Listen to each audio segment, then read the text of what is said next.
Have you ever sat in a room where everyone agreed on something you knew was completely wrong, but you nodded your head anyway? You probably told yourself you were trying to avoid causing a scene, or that you were simply being polite. Neuroscience reveals a terrifying reality about that moment. When you realize you are out of step with the crowd, your brain registers physical danger.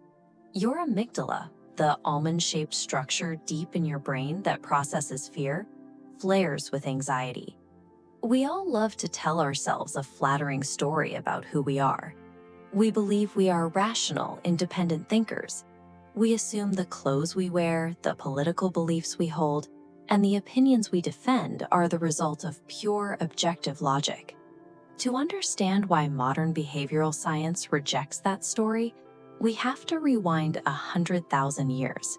For most of our evolutionary history, our ancestors lived in small tribes. Becoming separated from the group was a death sentence. This diagram illustrates the biological equation that evolution baked directly into our DNA.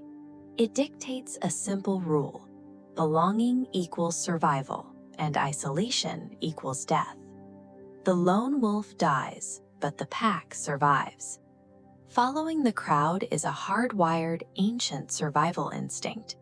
Our brains are equipped with a subconscious social radar, constantly scanning the room to ensure we aren't stepping out of line, and overriding our modern logic in the process. To see exactly how this instinct controls you, we are going to examine 5 hidden psychological mechanisms actively working to deceive your conscious mind. The first reveals how the crowd alters perception. In the 1950s, psychologist Solomon Asch ran a famous experiment. He placed one real subject in a room with a group of actors and asked them to pick the longest line on a board.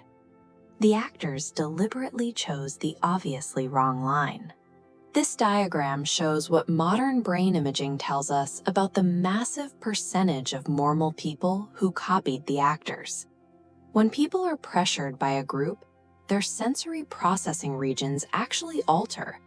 The pressure of the crowd hacks the subject's reality, forcing them to perceive the wrong line as the right one.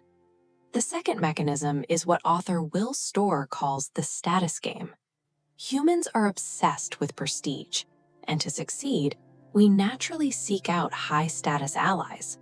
When we find those allies, our survival circuitry switches on, and we unconsciously copy their behavior. We mirror their clothes, and we adopt their beliefs. The more strictly you conform to the bizarre beliefs of your tribe, the higher you rise in the group's hierarchy. The human brain operates on a twisted reward system. In our minds, blind loyalty and faith are rewarded with social status, while objective truth is punished with isolation. You might still think you have logical reasons for everything you do, but psychologist Jonathan Haidt compares the human mind to a tiny rider sitting on top of a massive elephant. The elephant represents our fast, automatic, tribal emotions. The rider represents our slow, rational logic. This animated diagram illustrates how we actually make choices. The rational rider does not steer. When the massive emotional elephant moves, the tiny rider wakes up and acts like a PR agent, inventing logical arguments to justify a path that was already chosen. We conform first and we rationalize second. The fourth mechanism is the hive switch. Under specific conditions, like singing in a choir or chanting at a political rally, a switch flips in our brains, triggering collective effervescence, which is a shared sensation of intense euphoria and group harmony. In that state, our sense of I completely shuts down. We become addicted to the psychological relief of surrendering our individuality and merging into a giant we.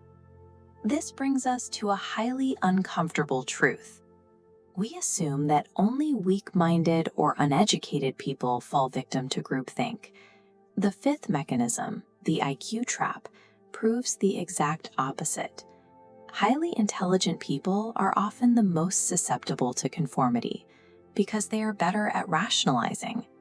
A high IQ simply makes a person a superior lawyer for defending the foolish beliefs of their political or social tribe.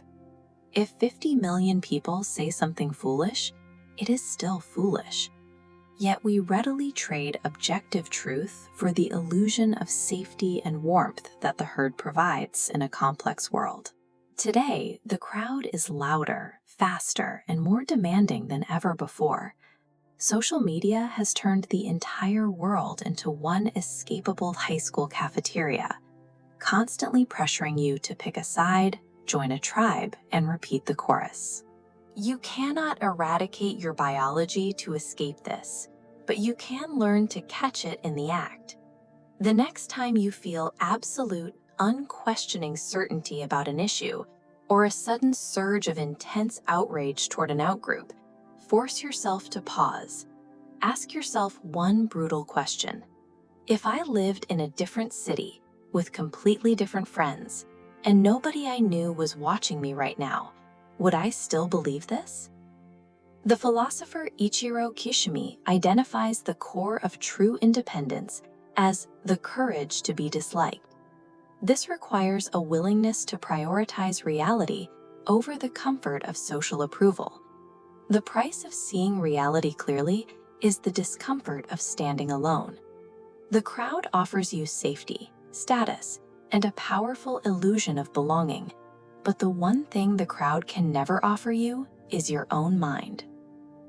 If you value exploring the hidden architecture of the brain and want to continue unpacking the psychology driving our world, subscribe to the Mind Expedition.